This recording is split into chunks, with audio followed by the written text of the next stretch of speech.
বহুত বছৰ হ'ল সংগঠন কৰি আহিছোঁ। তো কৰাৰ পিছত আজি আমি এটা মনত আহিছে যে আজি পৰিৱৰ্তন দিও এটা আহিছে। যিহেতু আজি 15-17 বছৰ BPF ৰাজত্ব কৰাত কোনো ৰাইজে ভালদৰে সুবিধা পোৱা নাই বা খালি মাত্ৰ দুৰ্নীতি হৈছে, ইয়াৰ বাদে আৰু বাকী উন্নয়ন হোৱা নাই। তো সেই হিচাপত আমি যিহেতু বহুত বছৰ সংগঠন কৰিলোঁ আৰু নিজৰ ইচ্ছাত আজি মই যোনটো এটা EPFL যোনটো ঢেউ বা যোনটো পৰিৱৰ্তন বা আজি EPFL সভাপতি বৰুণ ডাঙৰীয়া যিটো আজি ৰাইজৰ মাজত যি মত বিনিময় কৰিছে আৰু যোনটো দেখা পাইছে যে আজি BTC-খন BPF মানে একফালে ধ্বংসৰ ৰাস্তাটো লৈ গৈ আছে, ৰাইজক কেনে সুৰক্ষা দিব আৰু সেই হিচাপত তেওঁ ৰাইজৰ মাজত ওলাই আহিছে। তাৰ কাৰণে আমিও যিহেতু সংগঠন কৰি আহিছোঁ, জাতিৰ নেতৃত্ব দিব লাগে।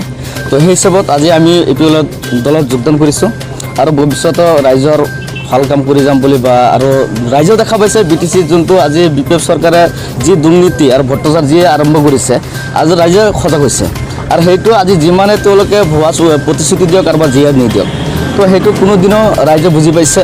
আৰু যদি আমাৰ BPF যদি চৰকাৰে যদি আজি আমাৰ মাইনৰিটিৰ কাৰণে চিন্তা চৰ্চা কৰিলেহেঁতেন, BPF চৰকাৰে যি 17 বছৰ ৰাজত্ব কৰি পেলাই আজি BTC-খনত কোনো ধৰণৰ ৰাস্তা ঘাট পদূলি কোনো ধৰণৰ সুবিধা কৰা নাই। আৰু সেইকাৰণে আজি আমি জাতিৰ হকে মাত মাতিবৰ কাৰণে বা জাতিৰ উন্নয়নৰ কাৰণে আজি ভাল এখন দল পাইছোঁ আৰু সেই দলত EPFL দলত আমি যোগদান কৰিছোঁ আৰু নিশ্চয় ভৱিষ্যতত মানে ৰাইজৰ যিমানখিনি পাৰোঁ ৰাইজৰ নেতৃত্ব দিবৰ কাৰণে আপ্ৰাণ চেষ্টা কৰিম। আৰু এইখিনি আৰু যিহেতু আজি BPF-ত যে আমি 17 বছৰ দেখা পোৱাৰ পিছত আজি কোনো ধৰণৰ উন্নয়ন হোৱা নাই আৰু সেই হিচাপত আজি আমি EPFL দলত যোগদান কৰিছোঁ।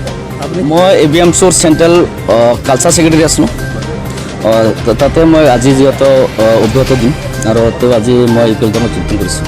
জাতীয় দলত থাকি কিয় কাৰণে ৰাজনীতি দলত চাওক আজি সংগঠন কৰি বা কৰি পেলাই জাতিৰ এটা উন্নত কৰিব নোৱাৰে, যিহেতু ৰাজনীতিত গ'লেহে উন্নত কৰিব পাৰি জাতিৰ কাম কৰিব পাৰিম। আৰু সেই আশাৰে আমি ওলাই আহিছোঁ, যিহেতু ভাল এখন BTC-ত EPFL দল আহিছে আৰু সেই দলক আমি ভাল নেতৃত্ব দিবৰ কাৰণে আমি আপ্ৰাণ চেষ্টা কৰিম। চাওক আজি EPFL দলত আজি আমাৰ সভাপতিৰ যি মানে যি কৈছে যেনিবা আমাৰ মাইনৰিটি ভোট হ'ব বা মুছলিম মানুহ যিকেইটা আমাৰ যিমান বড়ো অনাবড়ো যিমান জাতি আছোঁ আমি সবকে মিলি পেলাই তেওঁ এখন BTC কৰিব আৰু সেই হিচাপৰ কাৰণে আমি ওলাই আহিছোঁ। নাই তেওঁ BTR চুক্তি হোৱাৰ পিছত আজি তেওঁৰ যোনটো উৎসাহ বা যোনটো তেওঁৰ আৰু সেই হিচাপত তেওঁ ভাল এটা BTR-ত ভাল উন্নতি কৰিব আৰু গোটাই বড়ো অনাবড়ো সবে মিলাই ৰাজনীতি ভাৱত সবকে সমৰবাৰ চলাই লৈ যাব আৰু সেই আশাত আমি